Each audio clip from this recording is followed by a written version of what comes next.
नमस्कार, बुलेटिन में आप सभी का स्वागत है। मैं हूं आपके साथ सृष्टि शुक्ला। खबरों से पहले नजर डालते हैं इस वक्त की सुर्खियों में। दिल्ली में किसान आंदोलन का 21वां दिन आज किसानों ने प्रेस कॉन्फ्रेंस कर किया बड़ा ऐलान। 20 तारीख को किसान करेंगे मौन व्रत।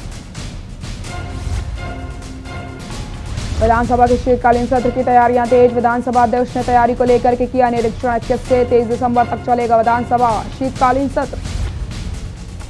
किसानों को मनाने के लिए बीजेपी का प्लान। गली गली चौपाल लगाकर बीजेपी की प्रेस कॉन्फ्रेंस। हरिद्वार में रमेश पोखरियाल निशंक ने की प्रेस कॉन्फ्रेंस। पूर्व मुख्यमंत्री हरीश रावत करेंगे उपवास। सचिवालय प्रवेश पर लगे प्रतिबंध के खिलाफ मौन उपवास। 8 महीने बाद खुले कॉलेज। पहले दिन 15 से 20% छात्र पहुंचे। इस बीच कुछ महाविद्यालय अभी भी नहीं खुले। पहाड़ों पर एक बार फिर से बर्फ गिरने का सिलसिला जारी। बर्फ की सफेद चादर से घिरी नजर आ रही हैं पहाड़ियां। आप देख रहे हैं के न्यूज, खबरों का सारथी।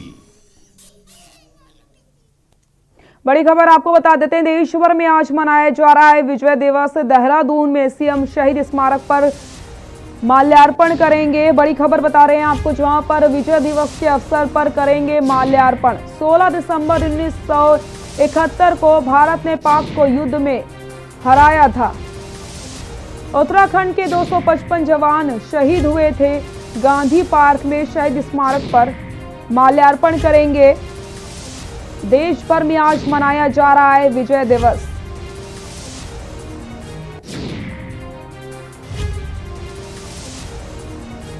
विजय दिवस के अवसर पर करेंगे माल्यार्पण।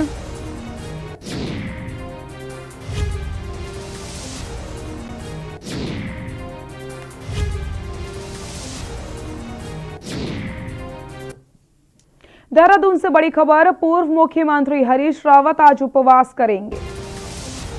सचिवालय प्रवेश पर लगे प्रतिबंध के खिलाफ मौन उपवास। बड़ी खबर बता रहे हैं आपको, मसूरी रोड स्थित अपने आवास पर मौन रखेंगे हरीश रावत।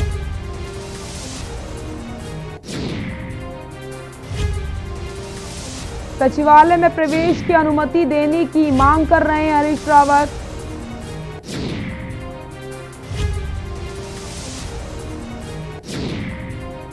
सचिवालय प्रवेश पर लगे प्रतिबंध के खिलाफ मौन उपवास। मसूरी रोड स्थित अपने आवास पर मौन उपवास रखेंगे हरीश रावत। सचिवालय में प्रवेश की अनुमति देने की कर रहे हैं मांग। इसी खबर पर ज्यादा जानकारी के लिए हमारे विशेष संवाददाता राजेश हमारे साथ जुड़ चुके हैं। राजेश जी, सचिवालय प्रवेश पर लगे प्रतिबंध को लेकर के लगातार हरीश रावत उसकी मांग करते आ रहे हैं और आज वो मौन उपवास पर बैठे हैं। क्या कुछ है जानकारी? बिल्कुल सृष्टि, बता दें कि जिस तरीके से लगातार कोरोना के मामले आए प्रदेश में और उससे पहले लॉकडाउन की स्थिति पूरे प्रदेश भर में देखने को मिली, तो वहीं सचिवालय भी से अचूका नहीं था। सचिवालय में भी आम जनमानस की एंट्री जो है वो उस पर प्रतिबंध लगा दिया गया था। लेकिन लगातार उसके बाद चीजें सामान्य होने के बाद भी अगर उत्तराखंड में आवाजाही जो है जिस तरीके से दोबारा सुचारू रूप से शुरू हो चुकी है, स्कूल कॉलेज विद्यालय जो है वो खुल चुके हैं, तो कहीं ना कहीं अब हरीश रावत जो है पूर्व मुख्यमंत्री, उन्होंने आवाज उठाई है, जनता की आवाज है कि वो जो है सचिवालय में जो आम जनमानस की एंट्री है उसको जो है वो दोबारा लागू की जाए, यानी कि दोबारा से लोग जो है अपनी जो फरियाद है, अपनी बात जो है वो वहाँ आला अधिकारियों से बात करने के लिए आम जनता जो है, आम जनमानस जो है वो सचिवालय में जा सके। तो इसी सब मुद्दों को लेकर के इससे पहले भी उन्होंने इस तरीके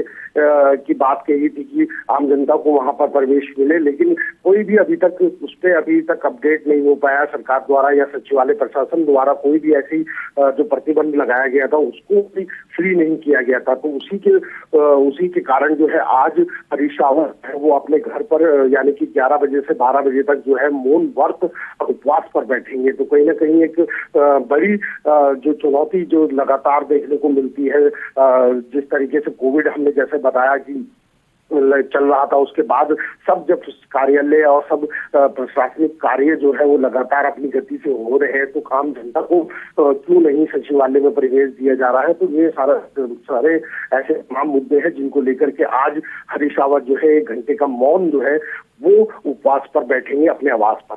जी राजेश जी, बहुत बहुत शुक्रिया आपका इन तमाम जानकारी के लिए। तो बड़ी खबर आपको हम बता रहे हैं, जहां पर मसूरी रोड स्थित अपने आवास पर मौन उपवास रखने वाले हैं हरीश रावत। वो लगातार सचिवालय में प्रवेश को लेकर के मांग उठा रहे हैं और आज वो मौन उपवास करने वाले हैं। देहरादून से ये खबर बता रहे हैं, सचिवालय प्रवेश पर लगे प्रतिबंध के खिलाफ मौन उपवास पर हैं हरीश रावत। मसूरी रोड स्थित अपने आवास पर मौन रखेंगे।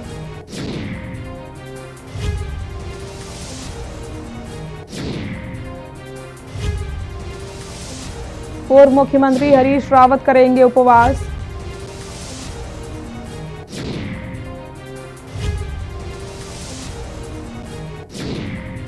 मसूरी रोड स्थित अपने आवास पर मौन उपवास रखेंगे हरीश रावत।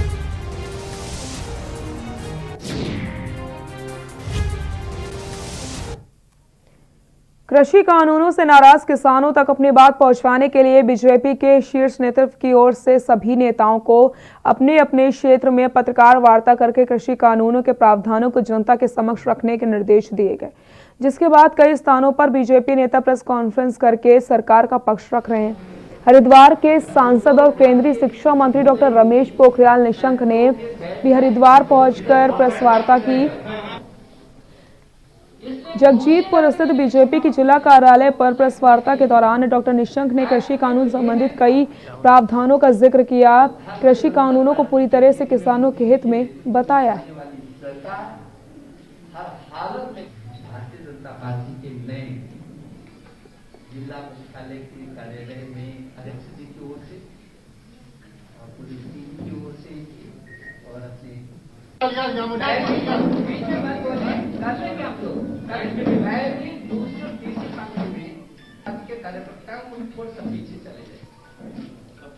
आपको भी मालूम एमएसपी को खत्म किया जा रहा है, न मंडियों को खत्म किया जा रहा है, बल्कि जो किसान मकर जाल में फंसा हुआ था और वो अपनी उपज को अच्छी तरीके से बाहर नहीं बेच सकता था, उसके लिए अब छूट है कि यदि उसको मंडी से ज्यादा कहीं मिलता है तो मंडी तो उसके लिए है ही है, लेकिन उसको ये भी छूट होगी कि वो अपने फसल की अच्छी उपज, अच्छे दाम वो कहीं से यदि उसको मिलती है तो कर सकता है, और वो इलेक्ट्रॉनिक तरीके से अपने घर में भी बैठ करके अपने ही राज्य में नहीं बल्कि अन्य राज्यों में भी यदि वो विस्तार कर सकता है, अच्छी उपज दे सकता है, तो उसके लिए छूट। संसद में कांग्रेस ने जिस तरीके से अपने घोषणा पत्र में इन कानूनों के बारे में बोला था, अपने घोषणा पत्र में 2019 का घोषणा पत्र यदि कांग्रेस का आप देखेंगे तो उस कांग्रेस के घोषणा पत्र में यही है जो कानून हमने तैयार किया। अब कांग्रेस को माफी मांगनी चाहिए। बाजपुर के ग्राम बेरिया दौलत में कैबिनेट मंत्री यशपाल आर्य ने 2 करोड़ 31 लाख की लागत से बने भवनों का लोकार्पण किया। इस दौरान उन्होंने क्षेत्र की जनता को विकास कार्यों में कमी न आने की भी बात कही। आपको बताते चलें, बाजपुर के ग्राम बेरिया दौलत में कैबिनेट मंत्री यशपाल आर्य पहुंचे, जहां कैबिनेट मंत्री यशपाल आर्य ने 1 करोड़ 38 लाख की लागत से बने राजकीय इंटर कॉलेज बेरिया दौलत का फीता काटकर शुभारंभ किया, जिसके बाद कैबिनेट मंत्री यशपाल आर्य ने बुक्सा जनजाति के लिए 60 लाख की लागत से बने बुक्सा परिषद भवन एवं 4 दीवारी और 32 लाख की लागत से बने सामुदायिक भवन का लोकार्पण किया। कार्यक्रम के दौरान कैबिनेट मंत्री यशपाल आर्य का बुक्सा जनजाति के लोगों ने भव्य स्वागत किया।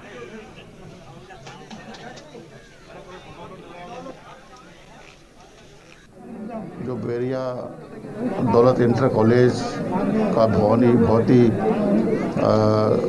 ध्वस्तीकरण के कगार पर था, तो वहाँ नए भवन के निर्माण के लिए हमने 1 करोड़ 35 लाख रुपया स्वीकृत कराया। आज वो भव्य भवन बनकर तैयार हो चुका है और उसका लोकार्पण हुआ है। और दूसरा बुक्सा जनजाति परिषद के भवन का निर्माण और जो हमारा सामुदायिक भवन है। पूर्व मुख्यमंत्री और कांग्रेस राष्ट्रीय महासचिव हरीश रावत ने हरिद्वार में अगले साल होने वाले महाकुंभ की तैयारियों को लेकर राज्य सरकार पर हमला बोला। पूर्व सीएम हरीश रावत का कहना है कि अगले साल हरिद्वार में होने वाले महाकुंभ के लिए राज्य सरकार ने कोई तैयारी नहीं की। सरकार कोरोना की आड़ में कुंभ का आयोजन कराने से बच रही है। महाकुंभ से 1 महीने पहले सभी निर्माण कार्य पूरे होने चाहिए थे, लेकिन सरकार ने अब कुंभ कार्यों की तिथि को आगे बढ़ा दिया है, जिससे साफ है कि सरकार कुंभ के आयोजन से बचना चाहती है।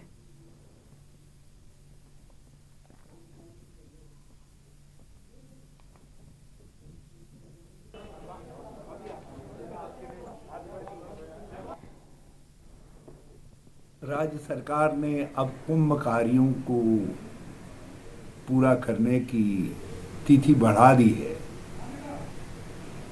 कहा है कि जनवरी के आखिर तक। जब काम होते तब तो तिथि बढ़ाने का कोई फायदा भी था।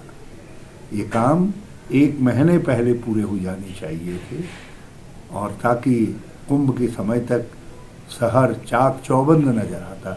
लेकिन आप तो पहले ही मान करके चले थे कि कुंभ को खाली सिंबॉलिक तरीके से करना है। कर्मकार कल्याण बोर्ड के चेयरमैन पद से हटाने से लेकर अब तक बोर्ड के मामले में करीब चुप्पी साधे रहे हरक सिंह रावत ने सोमवार को प्रेस कॉन्फ्रेंस बुलाकर विस्तार से अपना पक्ष रखा। हरक ने पूर्व सीएम हरीश रावत को टारगेट करते हुए अपने कार्यकाल और हरीश रावत के कार्यकाल का लेखा जोखा पेश किया। कर्मकार कल्याण बोर्ड में हुए कथित घोटाले मामले में जांच जारी है। सूत्रों से मिली जानकारी के मुताबिक इस मामले में छोटे कर्मचारी और बड़े अफसर सभी नपने वाले हैं।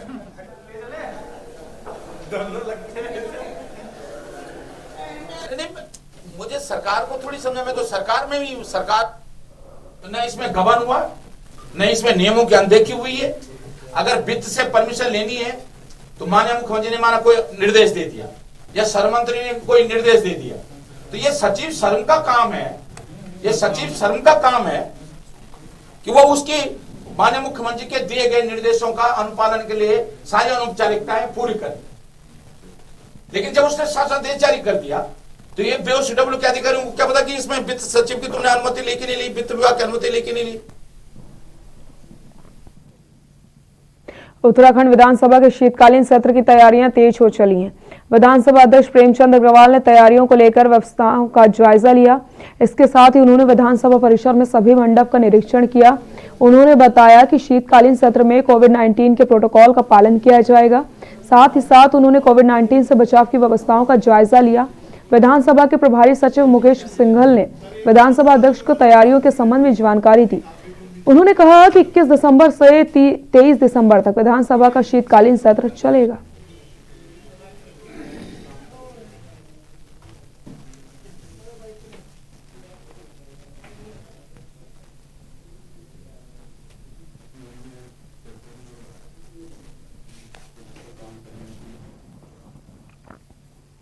खबर उत्तरकाशी के नौगांव ब्लॉक से, जहां पर खरादी से सयाला पाना भसाड़ी मोटर मार्ग पर ठेकेदार की मनमानी लगातार जारी है। जहां सड़क कटिंग का मलबा जगह जगह डालने से वन संपदा को भारी नुकसान पहुंचाया जा रहा है। वहीं ग्रामीणों का पैदल आने जाने में काफी परेशानियां हो रही हैं, जिसके बाद भी वन विभाग द्वारा कोई एक्शन नहीं लिया जा रहा।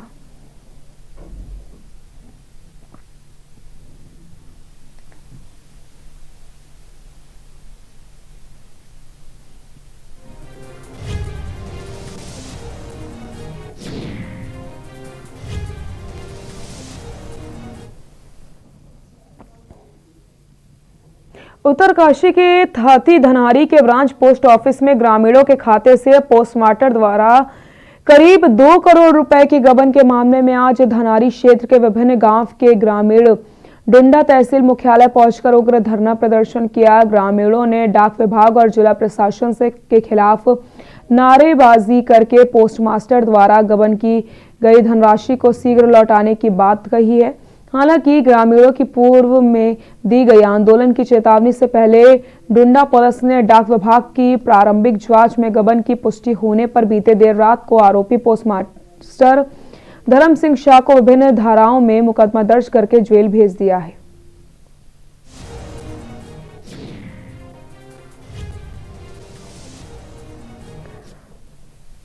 हमारे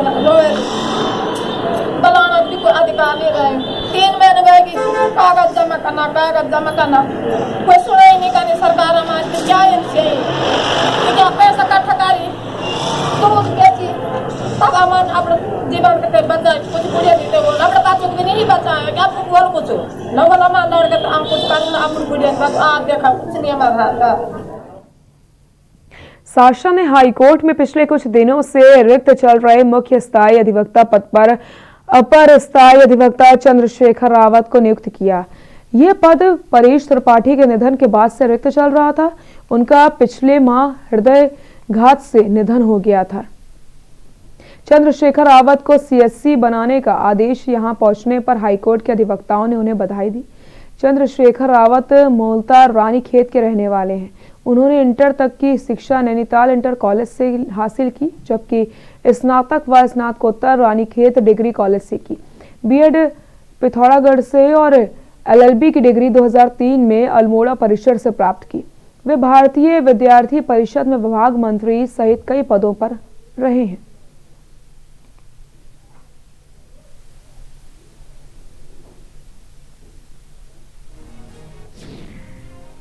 उत्तराखंड सरकार ने मेरे ऊपर पूरा जिस प्रकार का भरोसा दिखाया है, मैं उस जिम्मेदारी का निर्वहन करने में अपना पूरा भगीरथ प्रयास करूंगा और अपने जितने भी सहयोगी इस महाधिवक्ता कार्यालय में हैं उनके सहयोग से और उत्तराखंड सरकार की पैरवी में जो भी हमारे स्तर से होगा उसको आगे बढ़ाने का प्रयास करूंगा और सब सही न्याय मिले इसके लिए मैं प्रयासरत रहूंगा। उसके तहत एक नया अध्याय प्रारंभ करने का प्रयास करूंगा जिसके निकट भविष्य में आपको रिजल्ट मिल जाएंगे।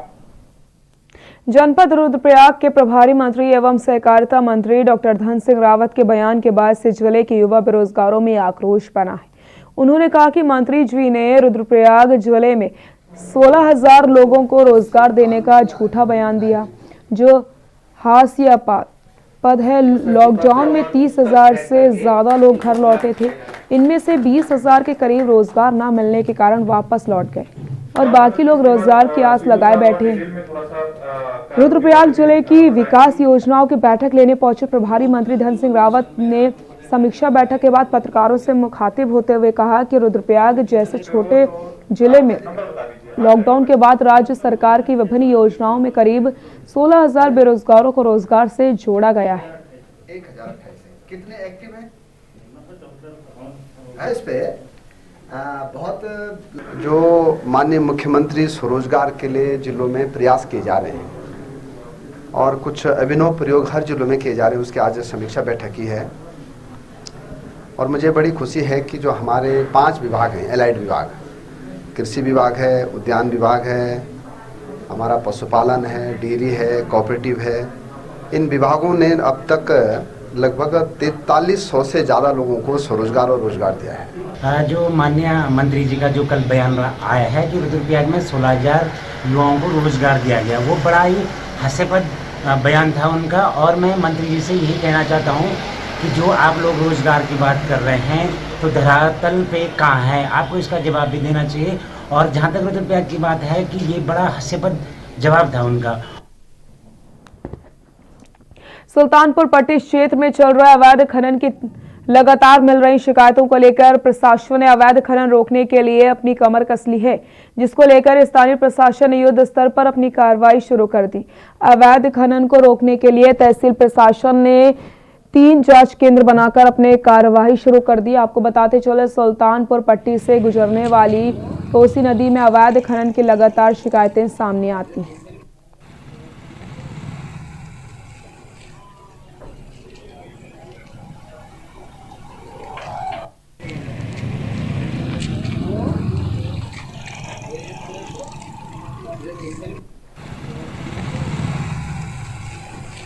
पर जो खनन की निकासी हो रही है उसके लिए हमारी 3 चेक पोस्ट बनाई गई है। एक बाजार घाट है, हाथीकुंडा पे और सीसम घाट पे। यहाँ पर हमारी राजस्व की टीम लगी हुई है। वो जो भी वाहन आएगा उसकी उनको रॉयल्टी चेक करनी है कि कोई भी वाहन बिना रॉयल्टी के ना निकले और किसी भी वाहन का वजन अधिक ना हो। जो उसकी मानक है 102 कुंटल, 75 कुंटल, 90 कुंटल, उस मानक के अनुसार रखे। इसीलिए हमने 3 चेक पोस्ट यहाँ पर बनाई हुई है कि कोई अवैध खनन यहाँ पर ना हो। 4 दिन इसमें से 2 दिन से ऊपर के तो 3 बट्टे चल रहे थे, लेकिन यहाँ नीचे के एक रामकिशोर वाले की इन्वर्टर ख़त्म हो गए थे। बाकी 2 ने शायद अपने पर्सनल रीजन से बंद किया था। उनसे कल हमारी वार्ता हुई तो उन्होंने कहा कि हम शुरू करने वाले हैं, हमारे स्टाफ की थोड़ी कमी थी, इस वजह से हम नहीं चला पाए थे। यहाँ रुकते हैं एक छोटे से ब्रेक के लिए, जल्द हाजिर होते हैं।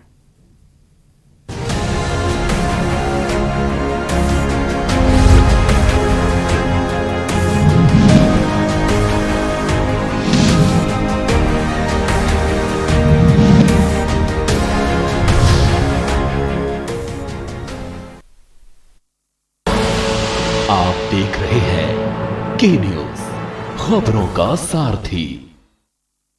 खुदी को आजमाया है तो ये अंदाज आया है, खुदी को आजमाया है तो ये अंदाज आया है। तुम में भी मैं हूं, शुद्ध प्लस पान मसाला।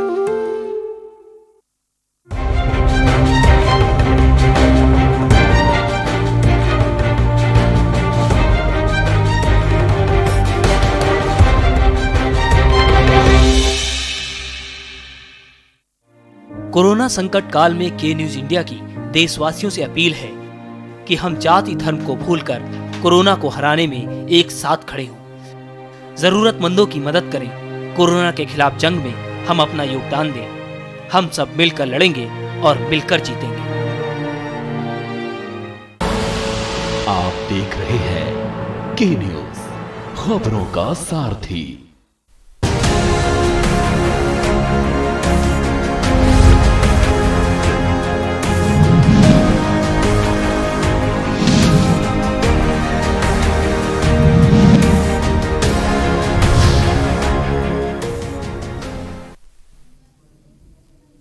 ब्रेक के बाद एक बार फिर से आप सभी का स्वागत है। रुक करते हैं खबरों का। बड़ी खबर आपको बताते हैं इस वक्त की बड़ी खबर। उप मुख्यमंत्री मनीष सिसोदिया का उत्तराखंड दौरा। 18 और 19 दिसंबर को उत्तराखंड दौरे पर सिसोदिया। हरिद्वार और देहरादून के 2 दिवसीय दौरे पर सिसोदिया।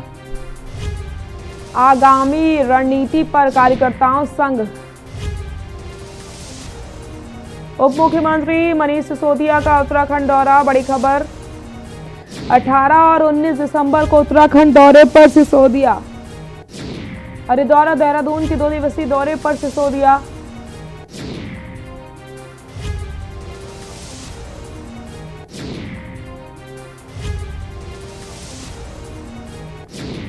उप मुख्यमंत्री मनीष सिसोदिया का उत्तराखंड दौरा।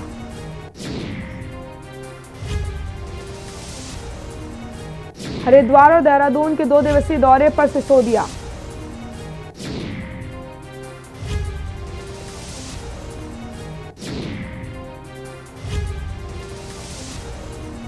उप मुख्यमंत्री मनीष सिसोदिया का उत्तराखंड दौरा। खबर बेरीनाग से, वहां पर दीदीहाट नगर के 6 वर्ष पूर्व से इन्फिल्ट्रेशन तकनीक निर्माणाधीन रामगंगा नदी पंपिंग पेयजल योजना का पहला ट्रायल किया गया। थल से 2 किलोमीटर की ऊंचाई पर स्थित अलमिया गांव तक 3000 एलपीएम पानी पहुंचाने का ट्रायल सफल रहा। अब जल्द दीदीहाट नगर तक पानी पहुंचाने की आस बन चुकी है। विधायक मिशन सिंह चुफाल ने बटन दबाकर ट्रायल का शुभारंभ किया। बटन दबते ही प्रथम ट्रायल में पानी अलमिया गांव के पंपिंग सेट तक पहुंचने लगा।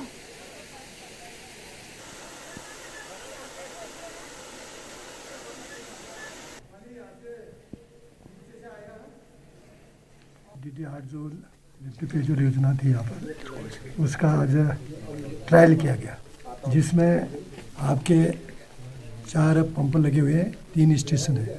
आज जो हमने ट्रायल किया 2 स्टेशन तक हमने ट्रायल किया, दोनों स्टेशनों तक पानी सुचारू रूप से चला।